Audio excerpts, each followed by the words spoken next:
ঢাকা-চট্টগ্রাম মহাসড়ক থেকে কুমিল্লায় প্রবেশের অন্যতম প্রধান সড়ক আলেখারচর থেকে শাসনগাছা। দুর্গাপুর থেকে শাসনগাছা ফ্লাইওভার পর্যন্ত সড়কটির প্রায় 2 কিলোমিটার অংশ খানাখন্দে ভরা। এতে প্রায়ই ঘটছে দুর্ঘটনা।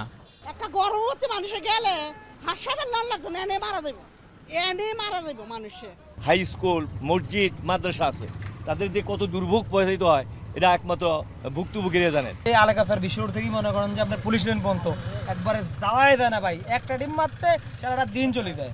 এবং কি মনে করেন গাড়ি অনেক সময় উল্টে থাকা, আমরা দোয়ানপাট করতে পারি না, মানুষ একটা চলাফেরা করতে পারে না। কুমিল্লা নগরীতে প্রবেশের অন্যতম গুরুত্বপূর্ণ সড়ক হিসেবে ব্যবহার হয় কোটবাড়ি বিশ্ব রোড থেকে টমসন ব্রিজ ও মেডিকেল পর্যন্ত সড়কটি। কুমিল্লা বিশ্ববিদ্যালয়, সেনানিবাস, মেডিকেল কলেজ, বার্ড সহ কোটবাড়ি পর্যটন কেন্দ্রে যাতায়াতের জন্য গুরুত্বপূর্ণ এই সড়কে বড় বড় গর্তের সৃষ্টি হয়েছে। এতে প্রতিনিয়ত যাতায়াতকারী, যাত্রী, চালক, বিশেষ করে অসুস্থ ও প্রবীণরা পড়ছেন বিপাকে। গাড়ির অবস্থা শেষ, নিজের অবস্থা একদম মনে করেন একদিন চালাইলে আর 6 দিন চালান যায় না গাড়ি। রাস্তা ভালো নেই, গাড়ির কল করতে জুটটা যা। অনেক লোক অটোলে উল্টে পড়ে। আমার নজরে আমি প্রত্যেকদিন রাত্রেবেলা দেখেছি অ্যাক্সিডেন্ট হচ্ছে এখানে। এদিকে টমসন ব্রিজ থেকে মেডিকেল কলেজ পর্যন্ত প্রায় 2 কিলোমিটার সড়ক ও জনপথ অধিদপ্তরের আওতায়। ড্রেনেজ সহ 15 কোটি টাকার উন্নয়ন প্রকল্প নিতে চাইলেও সিটি কর্পোরেশনের কাজ থেমে গেছে অধিদপ্তরের চিঠিতে। সিটি কর্পোরেশন বলছে মন্ত্রণালয়ের অনুমোদন পেলে কাজ শুরু হবে।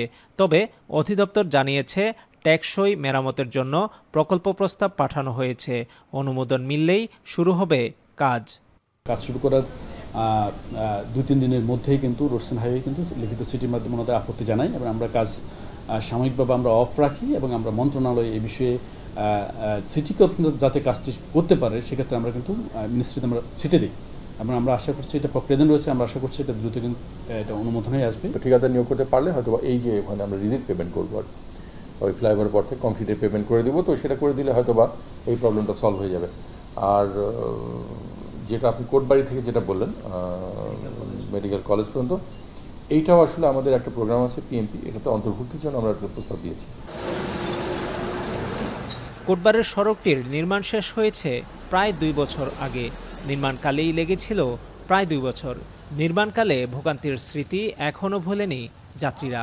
স্থানীয়দের মতে টেকসই নির্মাণ না হলে এমন সড়কই পরিণত হবে জনগণের প্রধান দুর্ভোগে। প্রতিদিন হাজারো যানবাহন শহরে প্রবেশ করে এই দুটি গুরুত্বপূর্ণ সড়ক দিয়ে। সংশ্লিষ্ট কর্তৃপক্ষ দ্রুত সংস্কার কার্যক্রম শুরু করবে, এমনটাই প্রত্যাশা কুমিল্লাবাসীর। খালেদ সাইফুল্লাহ, এখন কুমিল্লা।